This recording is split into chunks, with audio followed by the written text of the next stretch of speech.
بسم اللہ الرحمن الرحیم۔ السلام علیکم عزیز طلبہ، آج ہم نے نظم قائد اعظم رحمۃ اللہ علیہ کا خلاصہ اور مرکزی خیال پڑھنا ہے، تو آپ نے بھرپور توجہ کے ساتھ اسے سننا ہے۔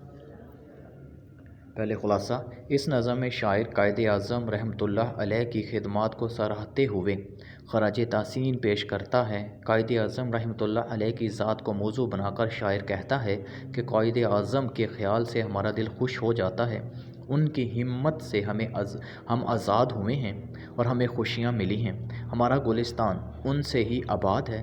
قائد اعظم رحمۃ اللہ علیہ کو مخاطب کرتے ہوئے شاعر کہتا ہے، ہم سو رہے تھے تو نے ہمیں جگایا، ہم رستہ بھول گئے تھے ہمیں رستہ بتایا، تو ہمارا رہنما اور پاسبان ہے، تیرے حوصلے سے ہمیں قوت آبرو اور عزت ملی ہے، ہمارا قومی نشان تیرے ہی دم سے چمکا ہے، ہم جو قدم اٹھائیں اور جس طرف بھی جائیں تیری یاد آتی ہے اور تجھ ہی سے ہمارا یہ قافلہ رواں دواں ہے۔ یہ اس کا خلاصہ تھا۔ اب مرکزی خیال ذرا سنیں۔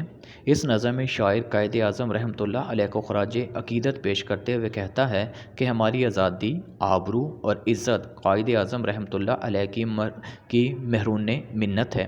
قائد اعظم رحمۃ اللہ علیہ ہمارے پاسبان اور رہنما ہیں، ہم جو بھی قدم اٹھائیں قائد کی یاد آتی ہے، ان کے دم سے ہی ہمارا قافلہ رواں دواں ہے۔